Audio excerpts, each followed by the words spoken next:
பிஸ்மில்லாஹிர்ரஹ்மானிர்ரஹீம். ஹஸரத் இப்னு Abbas ரதியல்லாஹு தஆலா அன்ஹு அவர்கள் அறிவிக்கிறார்கள், ரசூலுல்லாஹ் ஸல்லல்லாஹு அலைஹி வஸல்லம் அவர்கள் எத்திகாஃப் இருப்பவருடைய விஷயத்தில் அவர் பாவங்களை விட்டும் பாதுகாக்கப்படுகிறார், நற்செயல்கள் அனைத்தையும் செய்பவரை போன்ற நன்மைகள் அவருக்கு எழுதப்படுகின்றன என்று அருளினார்கள். விளக்கம்: இந்த ஹதீஸில் எத்திகாஃபிற்கு 2 விஷயங்கள் பலன் கூறப்பட்டுள்ளன. முதலாவது, எத்திகாஃபின் காரணத்தால் பாவங்களிலிருந்து பாதுகாக்கப்படுகிறது. இல்லையானால் பெரும்பாலான நேரங்களில் தவறுதலாக மனிதன் பாவங்களில் பிடிபட்டுக்கூடிய காரணம் உண்டாகிவிடுகின்றன.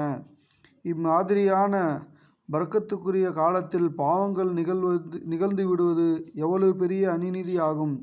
எத்திகாஃபின் காரணத்தால் அவற்றை விட்டு பாதுகாப்பு கிடைக்கிறது.